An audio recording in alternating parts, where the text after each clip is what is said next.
دوستانو زمونږ د نن ورځ درس جیمیل د جیمیل تر مخه موږ په خپل لومړنۍ ویډیو کې ایمیل تعریف لرو چې د ایمیل څه لپاره استفاده کیږي، څو نوع ایمیلونه لرو او تعریف یې څه دی. نن راځو موږ جیمیل شروع کوو. جیمیل دوستانو د ګوګل د کمپنۍ لخوا جوړ شوی دی چې د برېښنایي لیک یو ډول دی د معلوماتو د تبادلې یا لیږد لپاره استعمالیږي. موږ کولی شو چې په جیمیل کې درې ډوله حسابونه یا اکاونټس ولرو. لومړی دوستانو شخصي جیمیل اکاونټ دی یا شخصي جیمیل حساب دی یا پرسنل اکاونټ چې ورته ویل کیږي. شخصي کارونو لپاره استعمالیږي.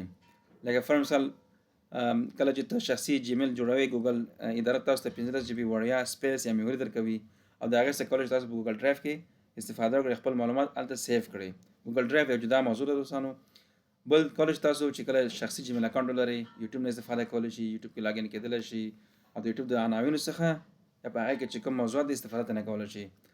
ګوګل ډرایو څخه هم استفاده کولی شئ او داسې نور فرصتونه هم درکوي دوستانو. بل د تجارتي جیمیل حساب یا بزنس اکاونټ چې ورته ویل کېږي چې د تجارت او یا هم په اداراتو کې استفاده کیږي.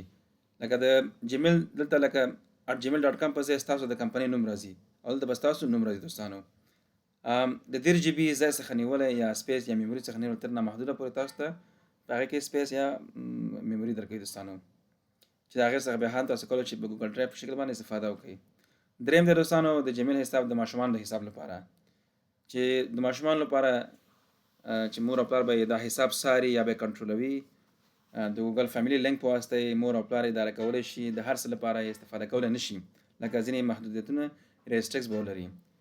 14 کلنۍ څخه ښکته کلونو لپاره د استفادې وړ دی، خو دا عمر په ځینو هېوادونو کې توپیر کوي دوستانو. مور او پلار دغه کولی شي دغه ماشوم کوم اپلیکیشن وکاروي، څو ساعته لپاره خپل موبایل وکاروي، د ګوګل یا یوټیوب کومې ویډیوګانې ورته ښکاره شي دوستانو. دغه نن زموږ د جیمیل برخه وه چې څو نوع اکاونټونه لرو او جیمیل څه دی.